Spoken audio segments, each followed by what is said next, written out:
जरा इनके लिए पनीर के पकोड़े तो बना दो। ठीक है दीदी। और भाभी वो साथ में इमली वाली जो खट्टी मीठी चटनी बनाते हो ना आप, वो भी बना देना। इनको सॉस पसंद नहीं है। और थोड़ा जल्दी बनाना भाभी, इनको बहुत मन कर रहा है खाने का। कितना काम करूं मैं, मुझे सुबह से 1 मिनट भी बैठने को नहीं मिलता है। अभी बस खाना बनाकर रसोई साफ की है मैंने, और अब नंदोई जी का मन है पनीर के पकोड़े खाने का। इनका तो खाने का कोई टाइम ही नहीं है। कभी रात को 12 बजे इन्हें मैगी खाने का मन करता है, और कल तो सुबह सुबह 6 बजे ही इनको भूख लग गई थी। बताओ 6 बजे कौन रसोई बनाता है। मैं तो अब तंग आ गई हूँ। बहू, खाना तो बन गया था ना बहू, तो अब क्या बना रही है बहू? माँ जी, नंदोई जी के लिए पनीर के पकोड़े बना रही हूँ और इमली की चटनी। अच्छा तो ठीक है बहू, तू बना ले, अब तुझे क्या परेशान करना, चलती हूँ मैं। लेकिन माँ जी आप अभी रसोई में किस लिए आए थे बताइए? वो मैं तो बहू तुझसे थोड़ा चाय के लिए बोलने आई थी, लेकिन तू तो खुद ही इतना काम कर रही है, तो चाय रहने ही दे। माँ जी मैं अभी आपके लिए चाय बनाती हूँ, और आप अपने कमरे में चलिए, मैं वहीं पर लाती हूँ आपके लिए। और वैसे भी माँ जी चाय तो बनानी ही पड़ेगी, क्योंकि नंदोई जी को पकौड़ों के साथ चाय पसंद है ना। ठीक है बहू। अरे प्रिया, आज तुम्हारी भाभी का पकौड़े बनाने का मन नहीं था क्या? आज तो पकौड़ों में बिल्कुल टेस्ट ही नहीं था। सही कह रहे हो आप। देख लिया आपने कैसी है मेरी भाभी, बेमन से कोई काम करेगी तो ऐसे ही होगा ना। हर चीज को बर्बाद करने से मतलब है घर में। मेरे भैया और पापा के पैसों को बर्बाद कर रही है बैठी बैठी बस। और मैं कुछ बोलूंगी ना तो फिर मुंह बना लेगी और दोबारा पकौड़े थोड़ी ना बनाएगी। अरे छोड़ो प्रिया, कोई बात नहीं, जाने दो। एक काम करना, आज शाम को मेरे लिए मंचूरियन और चाउमीन जरूर बनवा लेना। और हाँ प्रिया, आज तो शाम को मैच आने वाला है, तो बस आज टीवी में मैच ही चलेगा। ना तुम्हारी सास बहू की कहानियां, और ना ही तुम्हारे भतीजे भतीजियों के लिए टीवी में कार्टून। भला आप ये कैसी बातें कर रहे हैं? अरे आपका घर है, आपका टीवी है, जो मन में आए देखो। किसकी हिम्मत है जो आपका टीवी का प्रोग्राम चेंज करे? वैसे प्रिया, ये बात तो है, ससुराल में रहने के तो मजे ही अलग होते हैं। अरे ऐसे लगता है जैसे मैं ही इस घर का मालिक हूँ। आखिरकार इस घर का दामाद हूं मैं, दामाद। अच्छा प्रिया, शाम को चाउमीन और मंचूरियन, ये तो है ही पक्का। और अभी एक काम करो, मेरे लिए अच्छी सी कॉफी बनवा दो अपनी भाभी से बोलकर। ये कैसे दामाद मिले हैं मुझे? ये तो अपने घर जाने का नाम ही नहीं ले रहे हैं। अरे दामाद 1-2 दिन अच्छे लगते हैं, लेकिन ये तो आज पूरा इन्हें 11 दिन हो चुके हैं। और इनके माता पिता तभी तो हमें गलत समझते हैं, और समझे भी क्यों ना। उनका बेटा ससुराल की वजह से अपनी नौकरी और काम धंधा छोड़कर बैठा हुआ है। क्या करूं मैं? और ये तो रिश्ता भी ऐसा है कि मैं कुछ बोल भी नहीं सकती। और ये मेरी बेटी, ये भी तो वैसी ही है, अपने ससुराल जाने का नाम नहीं लेती है। 2 साल होने को आए इसकी शादी को, लेकिन 10 दिन अपनी ससुराल में अच्छे से नहीं रुकी है। इसके ऐसे व्यवहार की वजह से इसकी सास मुझे बिल्कुल पसंद नहीं करती है। अरे बातों से ही साफ झलकता है कि वो मुझसे कितना नाराज है। और हो भी क्यों ना, वो तो यही समझती होंगी ना कि मैंने कैसे संस्कार दिए अपनी बेटी को। और ये दामाद जी, इन्हें बस अपने ऐशो आराम से मतलब है, अपने माता पिता की जरा भी परवाह नहीं है। करूं तो क्या करूं मैं? प्रिया तुम जाओ ना जल्दी से, अपनी भाभी को बोल दो मंचूरियन के लिए। उनसे बोलो वो अभी से तैयारी कर लें, फिर शाम को लेट नहीं होगा। आखिर मैं इस घर का दामाद हूँ प्रिया, तुम्हारी भाभी को भी पता होना चाहिए ना कि दामाद को ससुराल में हर चीज टाइम से पहले मिलनी चाहिए। कैसी बातें कर रहे हो आप? अभी बोल कर आती हूँ मैं अपनी भाभी को, अच्छे से बताती हूँ। आप जो कहेंगे ना वही होगा, आप बस मुझे बता दीजिए। अंजू बेटा, आज मैंने सुबह से तेरे पास कितने फोन कर लिए, ना तो तूने फोन किया ना उठाया। कहाँ बिजी है बेटा आज? माँ आपको तो पता ही है ना, नंदोई जी आए हुए हैं। आए हुए क्या है माँ, वो तो रहते ही यहाँ पर हैं। आज माँ सुबह से टाइम ही नहीं मिला। पहले खाना बनाया, फिर नंदोई जी के लिए पनीर के पकोड़े बनाए, फिर माँ जी के लिए चाय बनाई, फिर सारे बर्तन साफ करके रसोई साफ कर कर आई हूँ। और अब मैं सोच रही हूँ 5-10 मिनट लेट जाऊँ माँ। भाभी ये देखो, इन पर कोई दूसरा काम नहीं है, सारा दिन फोन पर बातें करती रहती हैं। अच्छा माँ, मैं बाद में बात करती हूँ। क्या हुआ दीदी, कुछ काम था क्या? रात के खाने में क्या बनाने वाली हो? दीदी आपको तो पता ही है कि यहाँ पर सब रात को दाल खाते हैं, तो वही बनाऊंगी ना जो डेली बनता है। भाभी, जो डेली आप बनाते हो ना, वो आप बस अपने लिए बनाना। इनके लिए शाम को मंचूरियन और चाउमीन बना देना। दीदी मैं रोज रोज ये सब चीजें कब तक बनाती रहूं? और आपको भी पता है ये सब चीजें रोज खाने से तबीयत खराब हो जाती है। और नंदोई जी को तो आज 10-11 दिन हो गए हैं ये सब खाते खाते। और दीदी मैं थक चुकी हूँ, मुझसे नहीं बनता ये सब चीजें। दाल रोटी सब्जी रायता ये खाना भी तो जरूरी होता है। भाभी आपको पता है ना, ये घर के दामाद हैं और दामाद भगवान होता है। भाभी आपके यहाँ इज्जत नहीं होती होगी दामाद की, हमारे यहाँ तो होती है। मैं आपको पहले बता देती हूँ, शाम को मंचूरियन बनेगा इनके लिए और चाउमीन। एक काम करो, जाकर अभी से तैयारी शुरू कर दो, सब्जी काटनी शुरू कर दो अभी से, ताकि टाइम से खाना बन जाए। अभी अभी तो मैं सारा काम कर कर फ्री हुई हूँ। सोचा था थोड़ी देर आराम कर लूंगी, लेकिन यहाँ पर तो शाम की फरमाइश भी आ गई। अरे दीदी की सास का फोन। हेलो, नमस्ते मौसी जी। हाँ बेटा नमस्ते। बेटा मैं ये पूछ रही हूँ तुम्हारी ननद कैसी है अब? हाँ मौसी जी, ननद भी और नंदोई जी भी दोनों एकदम अच्छे हैं। आपकी बात कराऊं क्या उनसे? हाँ बेटा, बात क्या करनी है, बस मेरी बहुत तबीयत खराब हो रही है और मैंने कितनी बार फोन कर लिया बहू के पास, वो फोन ही नहीं उठा रही है। मैं बार बार दोनों के पास फोन कर रही हूँ, मेरी बहुत तबीयत खराब है बेटा। बेटा मैं आप लोगों से हाथ जोड़कर प्रार्थना करती हूँ कि मेरे बेटा और मेरी बहू को अपने घर वापस भेज दो। अब मेरी तबीयत बिल्कुल ठीक नहीं है बेटा। मौसी जी लेकिन मैं ऐसे कैसे भेज सकती हूँ उनको? मौसी जी अगर मैं दीदी से ये सब बोलूँगी, जाने के लिए बोलूँगी, तो वो मुझ पर बहुत गुस्सा करेंगी। बेटा एक बात बता, कितने दिन अपने मायके में पड़ी रहेगी वो? अरे उसे और कौन समझाएगा? तुम ये बताओ बेटा, तुम भी अपने मायके जाती हो क्या इतने इतने दिन, जो तुम अपनी ननद को रोक कर रखती हो? अरे उससे कोई ये पूछे उसने शादी अपने मायके में रहने के लिए की थी क्या? बहू अपने सास और ससुर को समझाओ कि वो अपनी बेटी को थोड़ी अकल दें और उसे शिक्षा दें कि वो अपनी ससुराल बसाए, अपना घर बसाए। ससुराल में उसका घर है ना कि ना मायके में उसकी शादी हो चुकी है। और बेटा मेरी बहुत तबीयत खराब हो रही है, हाथ जोड़कर प्रार्थना है कि भेज दो मेरे बेटा और बहू को। मैं बहुत परेशान हूँ बहू, मैं बहुत दुखी हूँ। बहू किसका फोन है? माँ जी दीदी की सास का फोन था। क्या हुआ, क्या कहा उन्होंने? सब ठीक है ना? माँ जी उनकी तबीयत बहुत खराब है, बस वो यही बोल रही थी कि उनके बेटे और बहू को घर पर वापस भेज दो जल्दी से। माँ जी अगर मैं दीदी से कुछ बोलूँगी तो वो मेरे ऊपर ही भड़क जाएंगी, आप ही बोलिए ना उनसे। ठीक है बहू, मैं ही बात करती हूँ उससे। किसने कहा है मम्मी आपसे कि मेरी सास की तबीयत खराब है? किसने बात की है उनसे? कोई तबीयत खराब नहीं है उनकी, बिल्कुल ठीक ठाक है वो। अरे बेटा किसी ने बात नहीं की, तेरी भाभी के पास फोन आया था आज। तूने आज बात की है उनसे? जरा फोन कर कर पूछ उनसे। प्रिया तुझे जाकर अपनी सास की देख रेख करनी चाहिए, कई दिन हो गए बेटा यहाँ पर, अब तू जा अपने ससुराल चली जा। तू खुद सोच, उनका एक बेटा है और वो भी ज्यादातर तेरे साथ यहीं पर रहते हैं। तू सोच कर देख उन्हें कितना बुरा लगता होगा। अरे तेरा तो ये मायका है, लेकिन दामाद जी उन्हें तो अपने माँ बाप की देख रेख करनी चाहिए ना।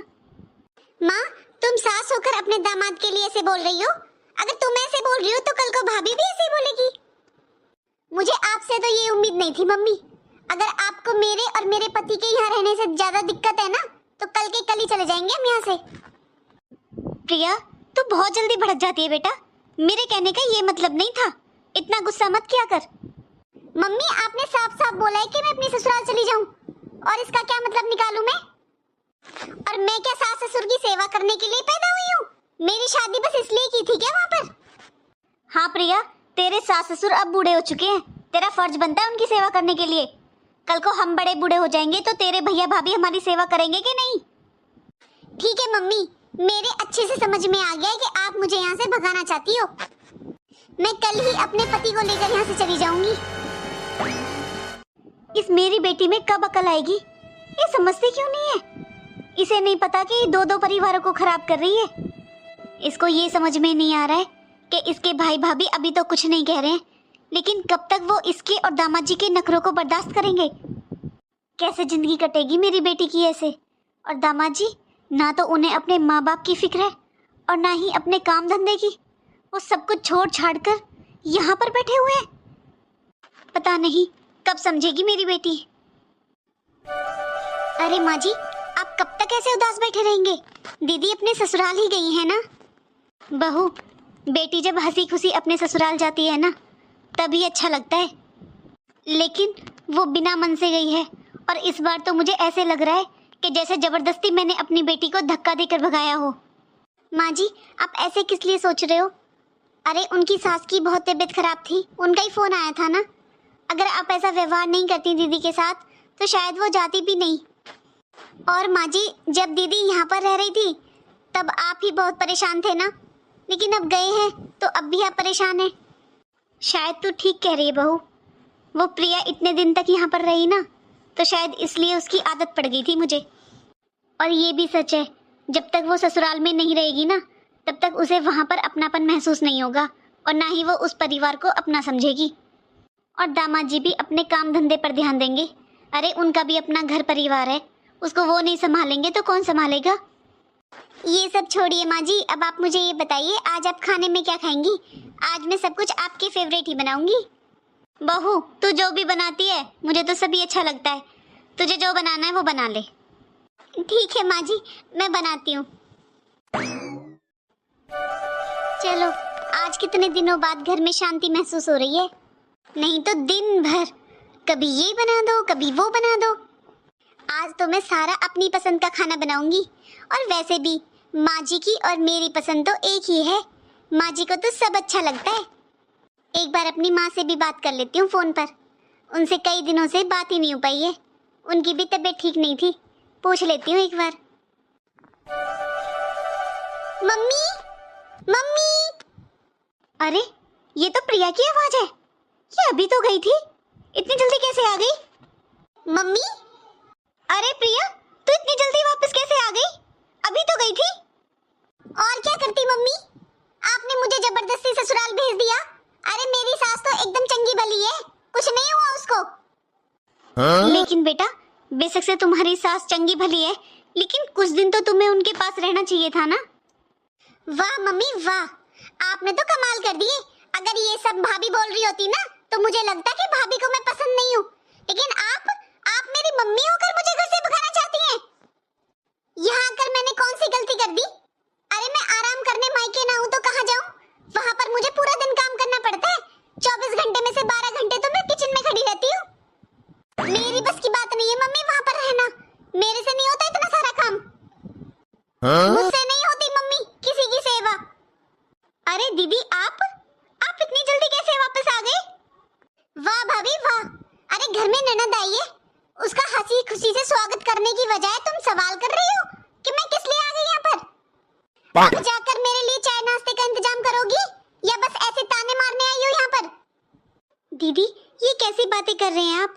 आपकी सास की तबीयत खराब थी ना, और आप 2-3 दिन में ही वापस आ गए, इसलिए पूछा मैंने तो बस। दीदी, आप अपने ससुराल गए थे तो 1-2 महीने तो कम से कम रुकते ना वहाँ पर। भाभी, आप होती कौन है? मुझे ससुराल में कितना रहना चाहिए कितना नहीं बोलने वाली। अरे मेरा जब तक मन करेगा मैं यहाँ पर रहूंगी। ये घर जितना आपका है ना उतना मेरा भी है, मैं इस घर की बेटी हूँ, समझी आप? जाओ अब किचन में और मेरे खाने पीने का इंतजाम करो। प्रिया, बहुत बोल लिया तूने। अरे ऐसे कौन बात करता है अपनी भाभी से? और वो कौन सा गलत बोल रही है? अरे वो ही नहीं है, आसपास वाले सब तेरे से यही सवाल पूछेंगे, क्या जवाब देगी उनको? सबसे ऐसे ही बात करेगी क्या? तुझे पता है वो सामने वाली आंटी ने मुझसे कितनी बार पूछ लिया है कि आपकी बेटी ससुराल में क्यों नहीं रहती है? लड़ाई चल रही है क्या? कोई दिक्कत है क्या? मम्मी, आप इन अड़ोस पड़ोस की बातों में क्यों आती हो? आपको नहीं पता कि ये आसपास वाले लोग कभी भी किसी को खुश देखकर खुश नहीं होते। बस मम्मी, मैंने बहुत सुन ली आपकी। अगर आपको मेरे यहाँ रहने से इतनी प्रॉब्लम है तो ठीक है माँ, मैं अभी चली जाती हूँ यहाँ से। नहीं आऊंगी मैं कभी भी अपने मायके, मैं अपने ससुराल में ही पड़ी रहूंगी, काम करती रहूंगी वहाँ पर। प्रिया, मैं तुझसे मायके से जाने के लिए कब बोल रही हूँ बेटा? मैं तो बस ये बोल रही हूँ कि अपने ससुराल पर भी थोड़ा ध्यान दे। हाँ हाँ माँ, मैं समझ गई। मैं चली जाती हूँ अपने ससुराल, और अपने ससुराल में मर भी जाऊंगी ना तो भी यहाँ पर खबर नहीं आएगी। हाँ? वहाँ मेरी सास दिन रात काम करवाती है मुझसे, और आप लोग चाहते हो कि मैं अपने ससुराल में ही रहूं, मायके ना आऊं। प्रिया, पहले तो तू रोना बंद कर। नहीं जाना ससुराल तो मत जा, बस रोना बंद कर। आज तो मुझे मम्मी से बात करनी ही होगी। ये भाभी कुछ ज्यादा ही सर पर चढ़कर नाच रही है।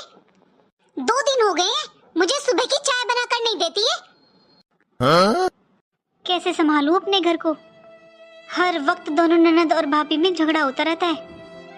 अब तो बहू भी प्रिया की एक बात नहीं सुनती है, हर बात पर उल्टा जवाब देती है। उसकी भी क्या गलती है? मेरी प्रिया ससुराल जाने का नाम ही नहीं ले रही है।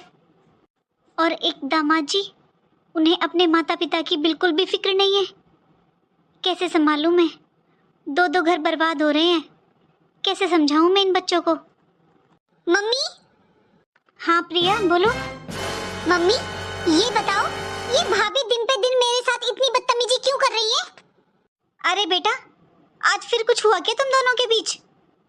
मम्मी, अगर कोई बात नहीं होती या कुछ नहीं होता तो मैं क्यों आती आपके पास?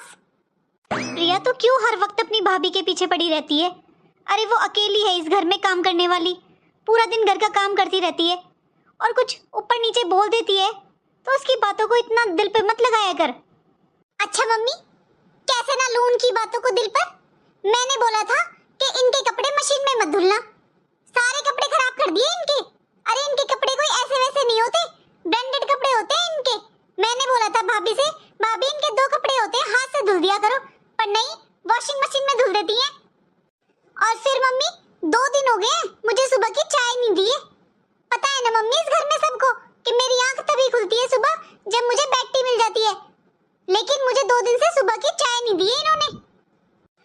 ऐसे ही कपड़ों की बहस करती है। मैंने कितनी बार बोला है कि इनके कपड़ों को वॉशिंग मशीन में मत डाला करो, लेकिन फिर भी इनके कपड़ों को वॉशिंग मशीन में धुलती है, सारे कपड़े खराब कर दिए। अगर ये 2 कपड़े हाथ से धुल देंगी तो क्या बिगड़ जाएगा इनका?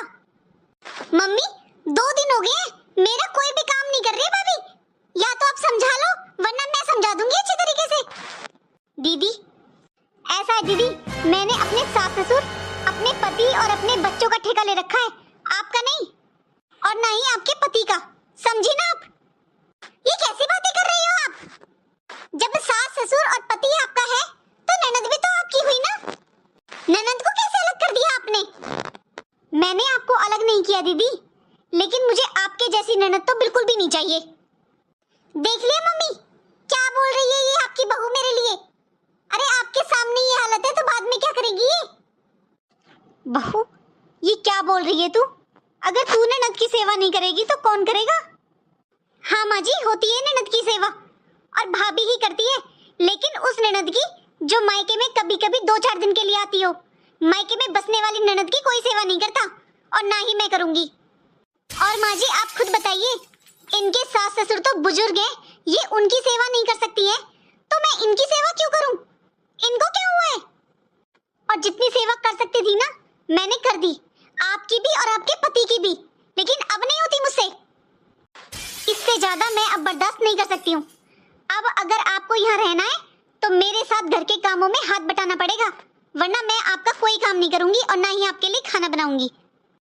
देख लिया ना मम्मी, देख लिया ना अपनी लाडली बहू को, कैसी जवान लड़ा रही है मुझसे, कितना सुना रही है मुझे। देख रही हो ना खुद अपनी आंखों से, जरा सी भी शर्म नहीं आ रही है, कैसे मेरे से जवान चला रही है ये। कोई ननद को इतना सुनाता है क्या मम्मी? मेरी कोई इज्जत नहीं है क्या मम्मी? ऐसा दीदी, आप 10 दिन ससुराल में रहती हो और 6 महीने मायके में रहती हो, तो मैं आपकी कैसे इज्जत करूं और कैसे सेवा करूं? आप अकेले रहो तो फिर भी ठीक, दामाद जी को आप साथ में रखती हो, अरे मैं उनकी सेवा क्यों करूं? आखिर दामाद जी के भी माता पिता हैं,